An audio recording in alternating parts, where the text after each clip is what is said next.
បាទសូមជម្រាបសួរលោកអ្នកបងប្អូនទាំងអស់គ្នានៅក្នុងសេចក្តីស្រឡាញ់នៃព្រះបាទនៅថ្ងៃនេះផងដែរខ្ញុំក៏មានអត្ថបទមួយដែលនិយាយអំពីសញ្ញាសម្គាល់នៃសិស្សព្រះយេស៊ូវគ្រីស្ទតាមរយៈសេចក្តីស្រឡាញ់គឺនៅក្នុងព្រះគម្ពីរយូហានជំពូក13ខ34ដល់35ខ្ញុំនឹងឲ្យសេចក្តីបញ្ញត្តិមួយថ្មីមួយដល់អ្នករាល់គ្នាគឺឲ្យអ្នករាល់គ្នាស្រឡាញ់គ្នាទៅវិញទៅមកត្រូវឲ្យស្រឡាញ់គ្នាដូចជាខ្ញុំបានស្រឡាញ់អ្នករាល់គ្នាដែរគេនឹងដឹងថាអ្នករាល់គ្នាជាសិស្សរបស់ខ្ញុំដោយសារសេចក្តីស្រឡាញ់នេះឯងគឺដោយអ្នករាល់គ្នាមានសេចក្តីស្រឡាញ់ដល់គ្នាទៅវិញទៅមកបាទបងប្អូនជាទីស្រឡាញ់នៅក្នុងលោកយើងនេះមនុស្សគ្រប់គ្នាតែងមានអ្វីមួយដែលបង្ហាញពីអត្តសញ្ញាណរបស់ខ្លួនមនុស្សខ្លះត្រូវបានគេស្គាល់តាមរយៈការងារហើយមនុស្សខ្លះត្រូវបានគេស្គាល់តាមរយៈទ្រព្យសម្បត្តិហើយក៏មានមនុស្សខ្លះទៀតត្រូវបានគេស្គាល់តាមឈ្មោះឬកិត្តិយសរបស់ពួកគេផងដែរប៉ុន្តែសម្រាប់សិស្សរបស់ព្រះយេស៊ូវគ្រីស្ទមានសញ្ញាពិសេសមួយដែលព្រះអង្គបានកំណត់ឲ្យយើងគឺ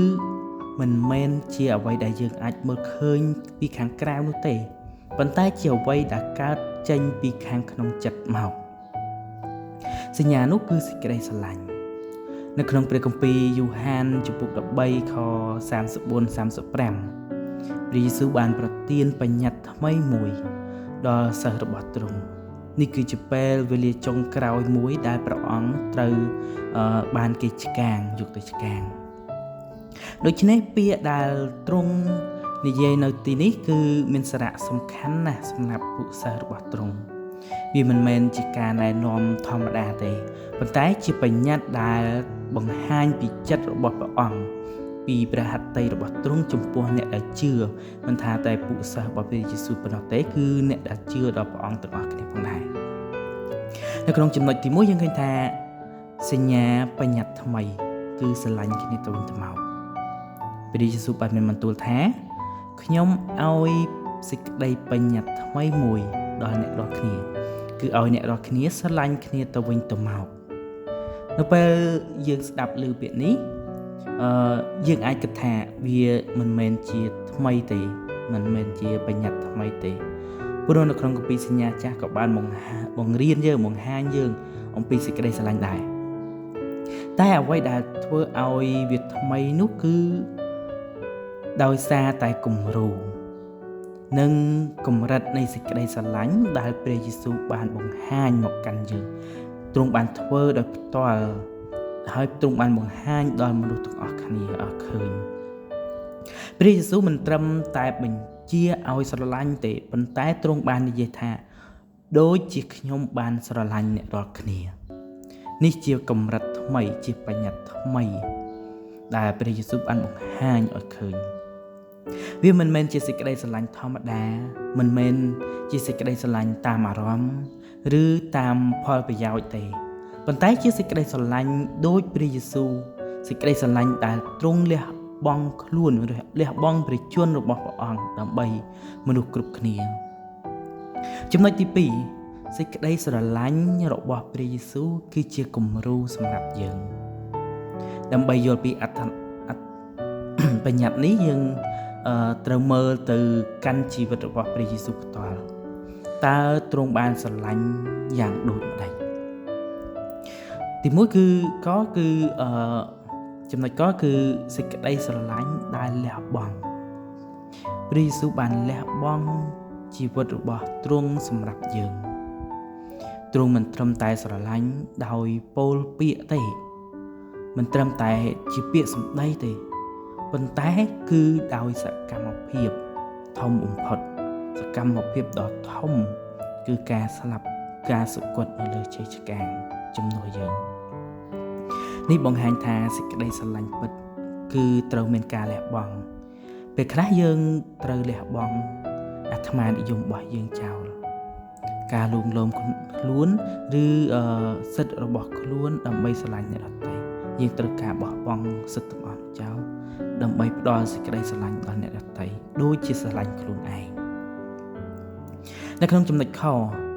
សេចក្តីស្រឡាញ់ដែលអត់ទោសព្រះយេស៊ូវបានអត់ ទោសសំបីតែអ្នកដែលធ្វើបាបទ្រង់នៅលើជ័យឆ្កាងទ្រង់បានអធិដ្ឋានថាព្រះវរបិតាអើយសូមអត់ទោស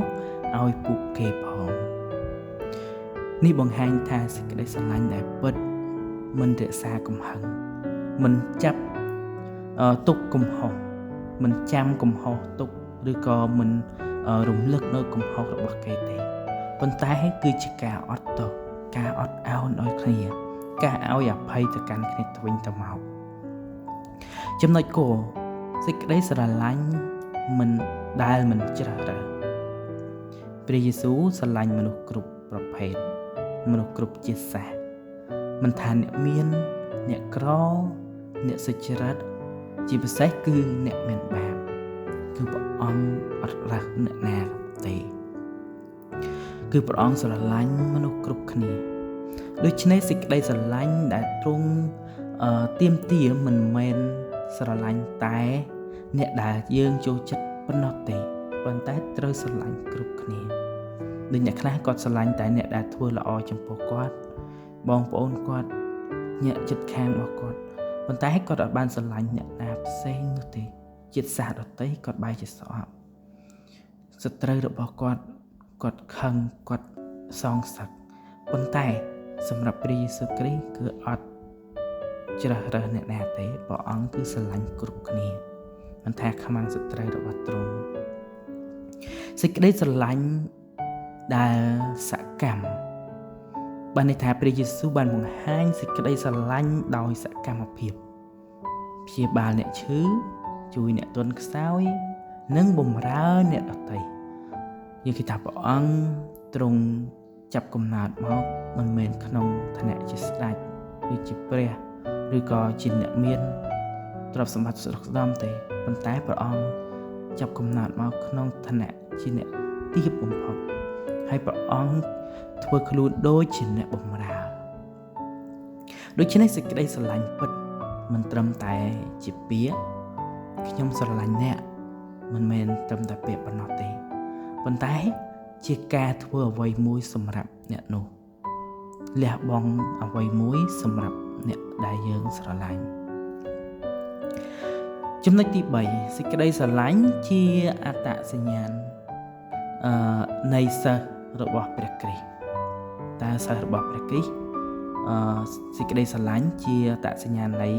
សិស្សរបស់ព្រះគ្រីស្ទព្រះយេស៊ូវបានមានបន្ទូលថាគេដឹងថាអ្នករាល់គ្នាជាសិស្សរបស់ខ្ញុំដោយសារអ្នករាល់គ្នា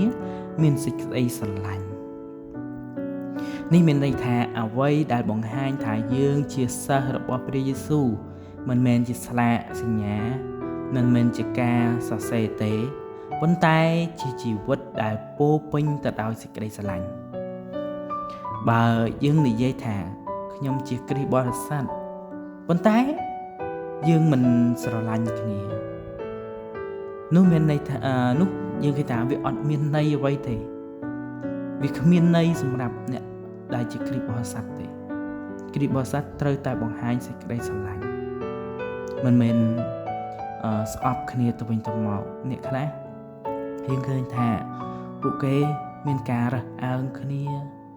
មានការកុហកគ្នាបោកប្រាស់គ្នាទាំងអស់នោះមិនមែនជាអត្ថន័យនៃសេចក្តីស្រឡាញ់ហើយក៏មិនមែនជាគ្រីស្ទបរិស័ទពេញលេញដែរយើងគេថាលោកីកំពុងតែមើលមកកាន់យើងមនុស្សគ្រប់គ្នាកំពុងតែមើលមកកាន់សិស្សរបស់ព្រះយេស៊ូវមកមើលគ្រីស្ទបរិស័ទដែលជាគំរូដែលជាតំណាងឲ្យព្រះយេស៊ូវគ្រីស្ទបើសិនជាពួកគេចង់ឃើញថាតើយើងខុសពីពួកគេយ៉ាងដូចម្ដេចគេមើលមកកាន់យើងថាតើគ្រីស្ទបរិស័ទខុសពីពួកគេដូចម្ដេចអញ្ចឹងអ្វីដែលយើងត្រូវធ្វើឲ្យខុសពីគេនោះគឺសេចក្តីស្រឡាញ់ដែលមកពីព្រះនោះឯងដែលធ្វើឲ្យយើងនឹងខុសពីគេចំណុចទី4យើងឃើញថាការអនុវត្តសេចក្តីស្រឡាញ់ក្នុងជីវិតប្រចាំថ្ងៃសេចក្តីស្រឡាញ់មិនមែនជាគំរូឬទ្រឹស្ដីទេតែត្រូវអនុវត្តក្នុងជីវិតប្រចាំថ្ងៃពិតជារៀងរាល់ថ្ងៃ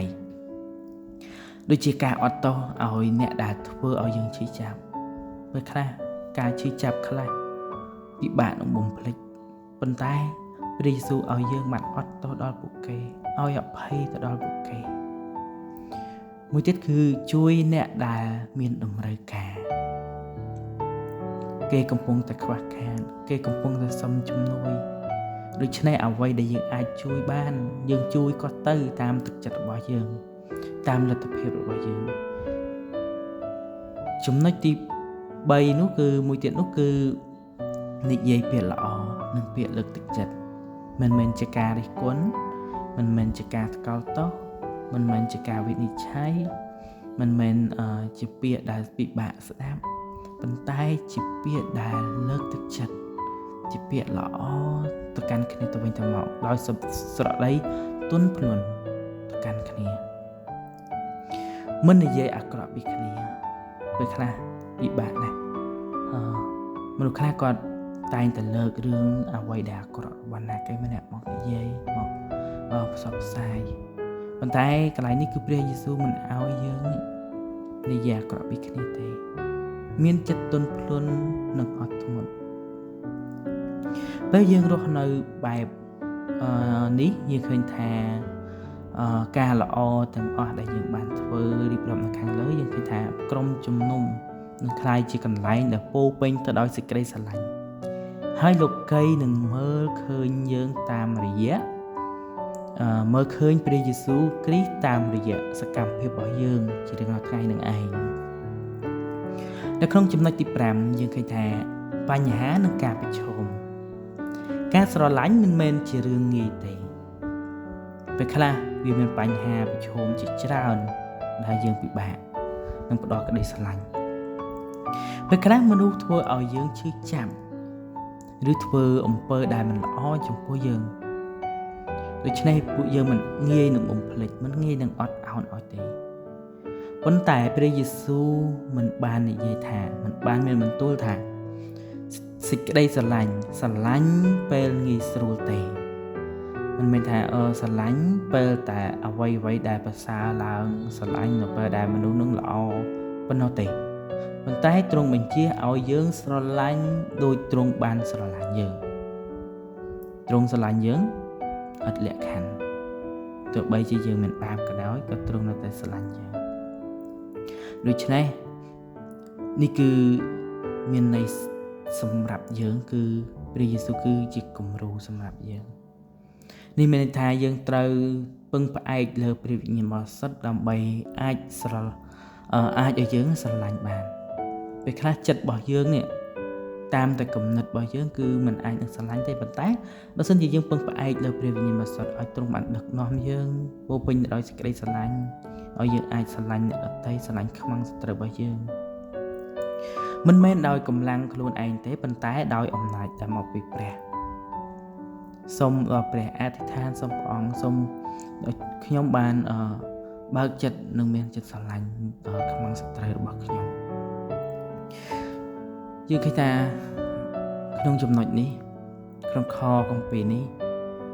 គឺសេចក្តីស្រឡាញ់មិនមែនជាចម្រើសទេប៉ុន្តែជាបញ្ញត្តិដែលព្រះបានដាក់មកឲ្យយើងត្រូវតែធ្វើ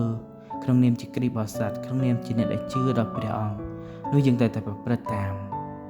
ព្រះយេស៊ូវគ្រីស្ទបានស្រឡាញ់យើងជាមុនដូច្នេះយើងត្រូវស្រឡាញ់គ្នាទៅវិញទៅមក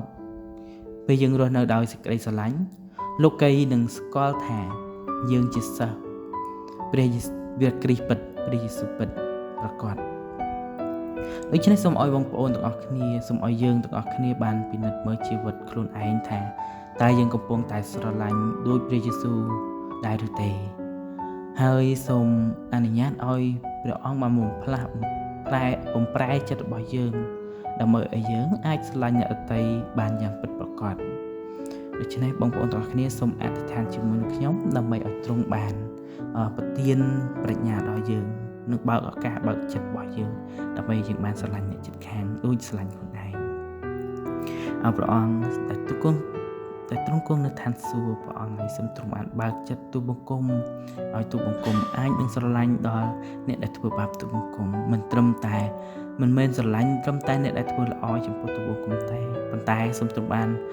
ឲ្យទូលបង្គំទាំងអស់គ្នាបានស្រឡាញ់ដល់មនុស្សគ្រប់គ្នាឥតលក្ខខណ្ឌទោះបីជាគាត់ជាមនុស្សដែលធ្វើទង្វើមិនល្អចំពោះយើងក៏ដោយ